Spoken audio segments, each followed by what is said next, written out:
Everybody, at BV Matson here. Let's install the rear axle bump stop on this Jeep Wrangler YJ. Here's what I ended up getting. Here are these extended bump stops, a little spendy, $64.99 for the pair, but they do bolt right on, and the mounting plate is on the actual piece, so you don't need to hunt down the actual plate.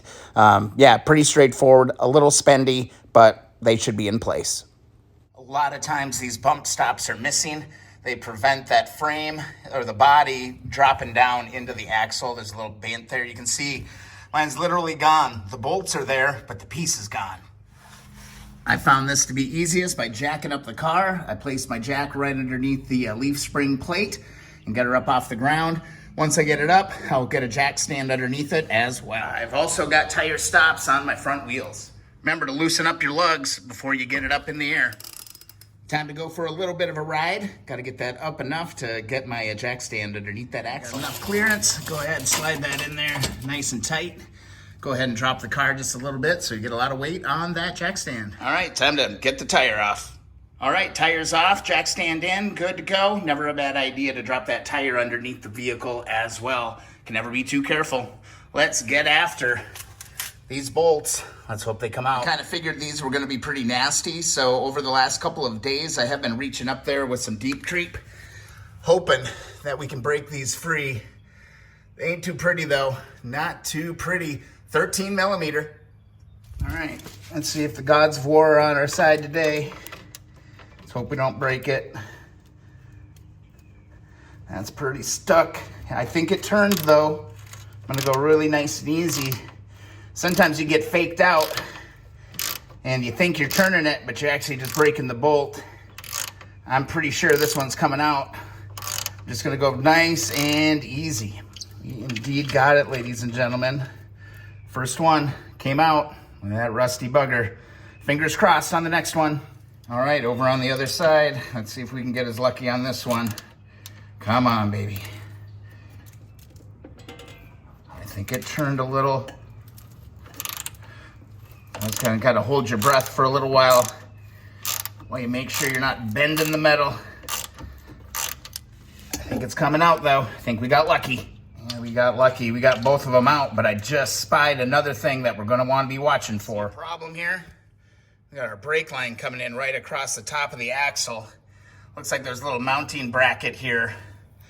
This needs to get out of the way where this bump stock's going to go, so I'm going to see if I can get a little bit of finesse on this and move this just a little bit, real gently, but it's got to get out of the way of this because otherwise when that bump stock comes down, it's going to smash my brake line. That's no good. All right, just kind of made a little loop in it. There was enough play in it, so now when that comes down, that's going to be out of the way. Don't have to worry about that. Something to watch for. I had to do that on the other side too. Got to be careful. That's easy to miss. Now we just want to make sure we get all the old stuff out of here. Look at that. Just crumbles right before your eyes. That's the old bracket. Just knocked it off on the other side here too. Just want to make sure I get down to clean metal. And then I'm actually going to undercoat paint this too, just to keep protecting as we go. All right, I'm just going to get up under here with my wire wheel. Clean off this whole surface. You can see that rust kind of flying off of here. I'm gonna get this real good, try to get it down to bare metal. All right, I feel pretty good about this. I've got this kind of cleaned off. I'm gonna go ahead and wipe her down with some acetone, and then hit it with some rust preventative paint, some Rust-Oleum. I might even have some undercoating laying around here too, but now that it's kind of cleaned off, let's protect it again. This stuff will work for now. It's just a Rust-Oleum black paint. It'll work. While you're under here as well, you might as well get the WD-40 out. Always thinking about long-term protection, so I'm just going to start pumping in WD-40 into the frame. Wheels off. Might as well do it. Ain't going to hurt nothing. All right, while we wait for that to dry, I'm going to go and clean up these bolts on the wire wheel. All right, bolts are all cleaned up. I'm going to go ahead and hit these with some anti-seize. All right, we're ready to place it. There's a slight bend. You can't get it wrong. They are side specific. So this is the right side, okay? Middle bolt in towards the back.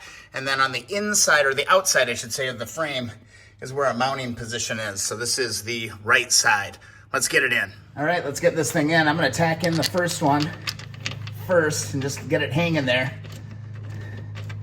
and get both of them started. We're in good shape. And just like that, gonna reach up. See if I can do this left-handed. See if I can find it. There we go. Just like that. Get that one started. We'll grab our wrench, put that back on. Almost there. It's always fun when you get to flip the switch on the ratchet on a project. Send stuff back home. Let's go, giddy up. All right, that one's pretty snug, so let's hop on over to the other side here. Let's get the other one in. Rear bolts in. I'm gonna go back and tighten up the front one. You just need to put these snug. You don't have to go all He-Man on it. You just need these nice and snug. You definitely don't wanna strip them out at this point. That's about right. And there you go. With those 2 bolts in, our bump stop is done on the Wrangler. I did run into a bit of a problem on the other side. A very typical thing on Jeep Wranglers is the driver's side is always a little bit more crusty than the passenger side. And I did end up breaking off one of these bolts. So what I ended up doing was drilling a new hole and tapping new threads and just got a new bolt and put it in. So if that happens, just slow down, take a deep breath and drill it out and tap it, and you're gonna be good to go. But definitely was a bit of a time suck because I didn't have all the right tools, but now I do if I ever need to do that in the future. All that's left to do is to get that rear wheel back on and get the Jeep back on the ground. There you have it. That's how you install bump stops on a Jeep Wrangler YJ.